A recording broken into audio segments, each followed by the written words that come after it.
শিক্ষার্থী বন্ধুরা, আসসালামু আলাইকুম। আশা করি তোমরা ভালোই আছো। আমি বাংলা দ্বিতীয় পত্র অধ্যায় 2 বানানের আলোচনা নিয়ে আবার তোমাদের সামনে এসেছি। আমাদের আজকের আলোচ্য বিষয় সন্ধিবদ্ধ শব্দের বানান, স্বরসন্ধি ও ব্যঞ্জন সন্ধি। স্বর এবং ব্যঞ্জন সন্ধির কয়েকটি গুরুত্বপূর্ণ শব্দের আলোচনা আমরা করব। শিক্ষার্থী বন্ধুরা, স্বরসন্ধির আলোচনা 1। আগের শব্দের শেষে অ অথবা আকার এবং পরের শব্দের শুরুতে উ, হ্রস্ব উ অথবা দীর্ঘ উ যে উই থাকলে সন্ধিবদ্ধ করে শব্দ গঠনের সময় উভয় মিলে ওকার হয়। এই ওকার পূর্ববর্তী ব্যঞ্জনের সঙ্গে যুক্ত হয়। যেমন স উপার্জিত, সোপার্জিত। সোপার্জিত খেয়াল করো, একটি ওকার হয়েছে, উ ওকারের রূপ লাভ করেছে। সূর্য যোগ উদয়, সূর্যোদয়। উ একটি ওকারের রূপ লাভ করেছে। প্র যোগ উজ্জ্বল, প্রজ্জ্বল। উ আগের বর্ণে ওকারের রূপ লাভ করেছে। বিদ্যা যোগ উৎসাহী, বিদ্যোৎসাহী। বিদ্যোৎসাহী অত্যন্ত গুরুত্বপূর্ণ শব্দ। এই শব্দটিও অপব্যবহার হয়ে থাকে, তোমরা খেয়াল করো। বিদ্যা যোগ উৎসাহী, এখানে উ ওকারের রূপ লাভ করেছে। যথা যোগ উচিত, যথোচিত। আলোচনা 2। আগের শব্দের শেষে উ, হ্রস্ব উ অথবা দীর্ঘ উকার, পরের শব্দের শুরুতে আবার হ্রস্ব উকার বা দীর্ঘ উকার থাকলে সন্ধিবদ্ধ করে শব্দ গঠনের সময় উভয় মিলে দীর্ঘকার হয়। এই দীর্ঘ উকার আগের ব্যঞ্জনে যুক্ত হয়। যেমন মরু যোগ উদ্যান। খেয়াল করো, মরু বানান আমরা লিখি হ্রস্বকার দিয়ে, আর যখন মরু আর উদ্যান একসঙ্গে করে সন্ধিবদ্ধ করে লিখি তখন কিন্তু এই মরু বানানে দীর্ঘকার হয়। দুইটা উ মিলে একটা দীর্ঘ উকার হয়, মরুদ্যান। কটু, শুধু কটু যখন লিখি তখন আমরা লিখি হ্রস্বকার দিয়ে, তার সঙ্গে যখন উক্তি যুক্ত করে সন্ধি করি তখন কটুক্তি বানানে কিন্তু দীর্ঘকার হয়। ভূ বানান দীর্ঘকার দিয়ে, আবার ঊর্ধ্ব বানানও কিন্তু দীর্ঘ উক্তি। এখানে আগের শব্দের শেষেও দীর্ঘ উ, পরের শব্দের শুরুতেও দীর্ঘ উ। এখানে কিন্তু একটি দীর্ঘ উকে আমাদের রাখতে হবে, তাহলে এটি হবে ভূর্ধ। আলোচনা 3।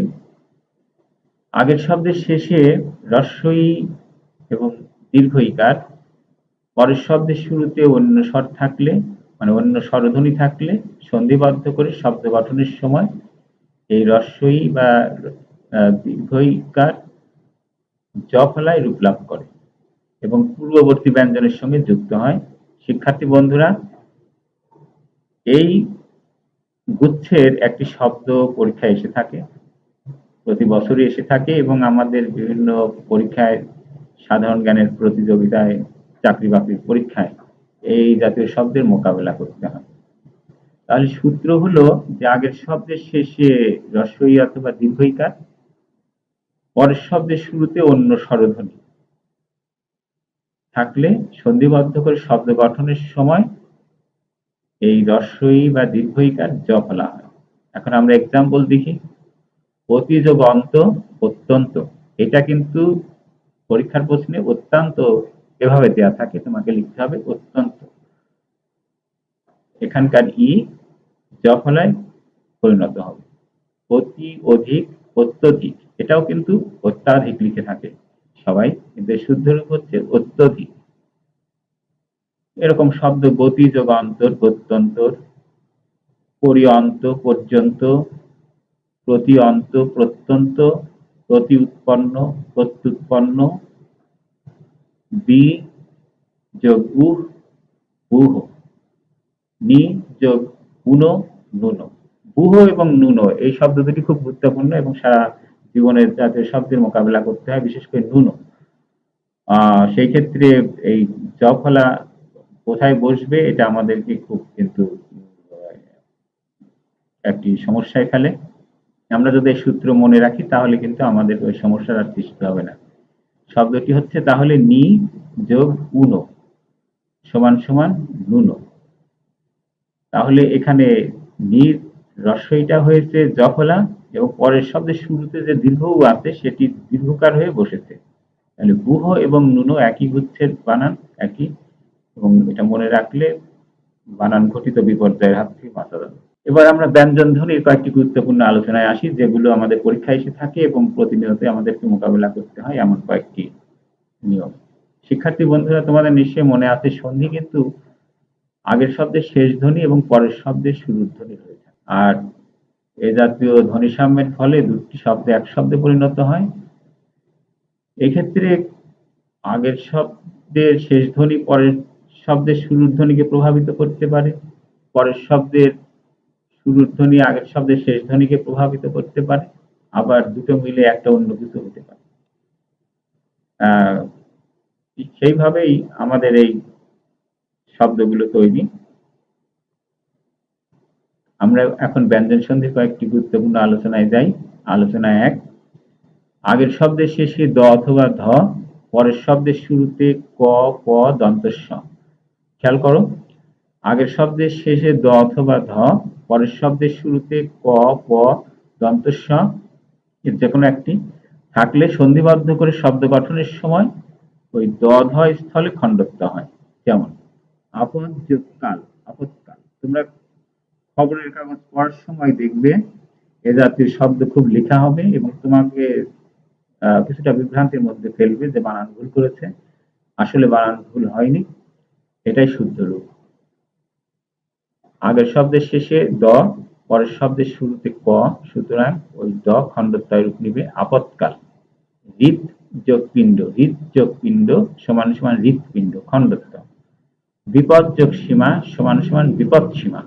এখন আমরা বন্যার সংবাদ দেখতে পাচ্ছি এবং জানতে পারছি যে দেশের বিভিন্ন জায়গায় নদ নদীর পানি বিপদ সীমা অতিক্রম করেছে।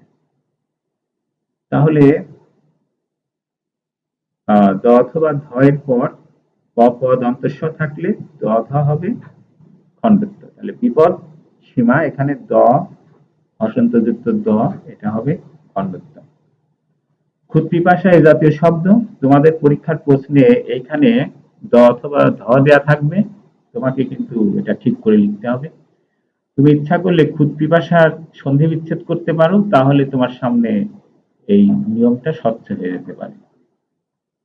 আলোচনা 2, আগের শব্দের শেষে ত অথবা দ, পরের শব্দের শুরুতে তালব্য বর্ষা থাকলে সন্ধিবদ্ধ করে শব্দ গঠনের সময় উভয় মিলে ছদিত্ব হয়। আগেরটিও এখানে বজায় থাকে না, পরেরটিও থাকে না, পারস্পরিক। এখানে উভয় মিলে হয় ছদিত্ব, অর্থাৎ চয় ছ। আমরা উদাহরণে আসি। উদ্যোগ শ্বাস, উচ্ছ্বাস। তৎশ্রবণ, তৎশ্রবণ। এরকম শব্দ উচ্ছৃঙ্খল, তুমি উচ্ছৃঙ্খল শব্দটি সন্ধি বিচ্ছেদ করতে পারো, তাহলেই এই সূত্র তোমার সামনে অত্যন্ত স্বচ্ছ হয়ে উঠবে। শিক্ষার্থী বন্ধুরা, ব্যঞ্জন সন্ধির তৃতীয় আলোচনা। আগের শব্দের শেষে আমরা ত এবং দ কথা বলেছিলাম, এবারও আবার ত এবং দ।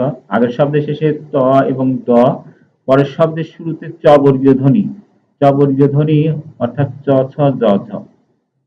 আগের শব্দের শেষে ত দ, পরের শব্দের শুরুতে চ, ছ, জ, ঝ থাকলে সন্ধিবদ্ধ করে শব্দ গঠনের সময় ওই ত দ লোপ পেয়ে চ বর্গ যুক্ত হয়। যেমন সৎ যোগ চিন্তা, সৎচিন্তা, চয় চ। উদ্যোগ ছেদ, উচ্ছেদ। বিপদ যোগ জনক, বিপদজনক। কুযোগ ঝটিকা, কুজ্ঝটিকা। আলোচনা 4, একটু ভালো করে খেয়াল করো বন্ধুরা। এখানে কয়েকটি শব্দ উল্লেখ করব, যে শব্দগুলো প্রত্যেকটি স্বতন্ত্র এবং বানানের তার ভেতরে বিশেষ কলা কৌশল বিদ্যমান। জল একটি প্রকৃতি বা শব্দমূল, এর আগে উপসর্গ এবং শেষে প্রত্যয় যুক্ত করে সন্ধিবদ্ধ করলে কয়েকটি গুরুত্বপূর্ণ শব্দ গঠিত হয়। জল বর্গীয় জয় ব ল, জল। জল এর আগে উপসর্গ এবং শেষে প্রত্যয় যুক্ত করে সন্ধিবদ্ধ করলে কয়েকটি গুরুত্বপূর্ণ শব্দ তৈরি হয়। যেমন উজ্জ্বল জল, উজ্জ্বল। উজ্জ্বল শব্দের অর্থ আলোকিত, দীপ্তিমান। প্রযোগ উজ্জ্বল, সমান সমান প্রজ্জ্বল। বানানটি খেয়াল করো।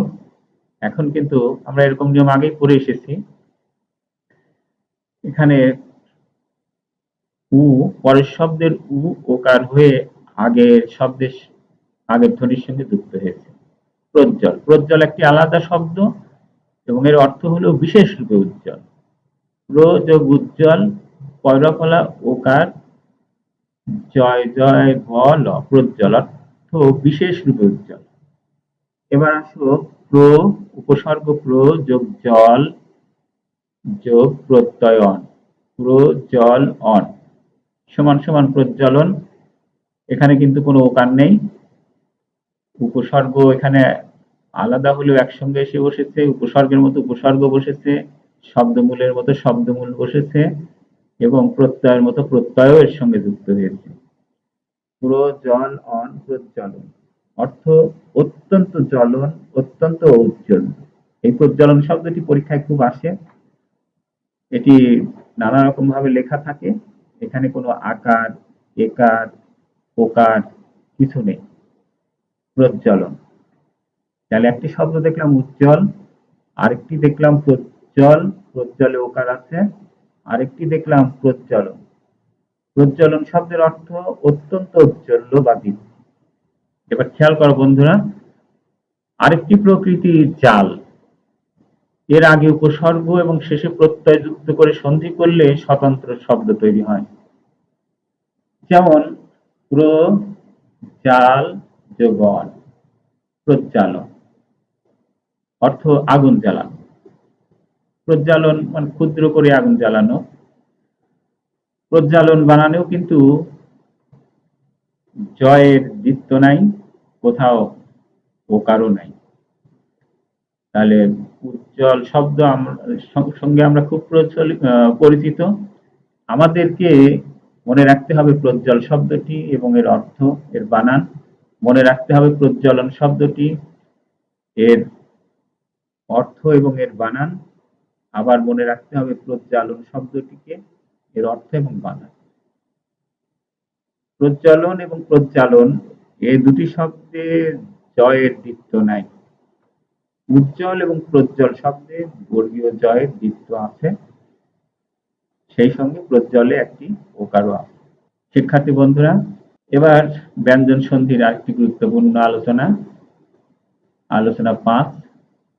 আগের শব্দের শেষে বর্গীয় প্রথম ব্যঞ্জন এবং পরের শব্দের শুরুতে তৃতীয় চতুর্থ ব্যঞ্জন অথবা অন্তস্থ জ, র অথবা স্বরধ্বনি থাকলে সন্ধিবদ্ধ করে শব্দ গঠনের সময় ওই 1 নম্বর ব্যঞ্জন নিজ বর্গের তৃতীয় ব্যঞ্জনে পরিবর্তিত হয়। 1 নম্বর ব্যঞ্জন নিজ বর্গের তৃতীয় বর্ণে পরিবর্তিত হয়। নিজ বর্গের তৃতীয় বর্ণে।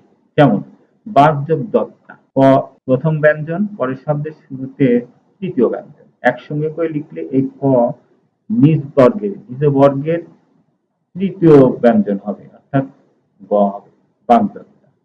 বাঘ আড়ম্বর, বাগাড়ম্বর। বাঘ যন্ত্র, বাগযন্ত্র। তদ্রূপ, উদ্বাহু, উদ্বাহু। আলোচনা 6। আগের শব্দের শেষে বর্গীয় প্রথম ব্যঞ্জন এবং পরের শব্দের শুরুতে পঞ্চম ব্যঞ্জন ধ্বনি থাকলে সন্ধিবদ্ধ করে শব্দ গঠনের সময় ওই প্রথম ব্যঞ্জন নিজ বর্গের পঞ্চম ব্যঞ্জনে পরিণত হয়। যেমন তৎযোগময়, তন্ময়, বাক যোগময়, বাংময়। এই শব্দগুলো পরীক্ষায় প্রায় এসে থাকে। শিক্ষার্থী বন্ধুরা, বিভিন্ন বোর্ডের এবং বিভিন্ন বছরের প্রশ্নে যে শব্দের শুদ্ধিকরণ দেওয়া থাকে সেগুলোকে তুমি এই অনুযায়ী সমাধান করতে পারো এবং সমাধান করতে যেয়ে তোমার এ বিষয়ে আরো চর্চা হবে, অনুশীলন হবে। আরেকটি বিষয় হলো তোমাদের কাছে যে সমস্ত নোট বা গাইড রয়ে গেছে সেগুলো অনেক সময় ছাপার ভুল থাকে, কিছু ত্রুটি থাকে। তোমার জন্য উত্তম হলো কি নিয়ম নীতি জেনে নিয়ে সেই অনুযায়ী সবকিছু ঠিকঠাক করে পড়াশোনা করা। বইকে তুমি শুদ্ধ করে পড়বে। বইয়ে সহায়ক গ্রন্থে যা আছে তুমি অন্ধের মতো তারই অনুসরণ করবে না, তাহলে তোমার জন্য ভবিষ্যৎ মোকাবেলা অত্যন্ত সহজ হবে। তোমরা ভালো থেকো, আল্লাহ তোমাদের সুস্থ রাখুক। আবার দেখা হবে ইনশাআল্লাহ। আসসালামু আলাইকুম।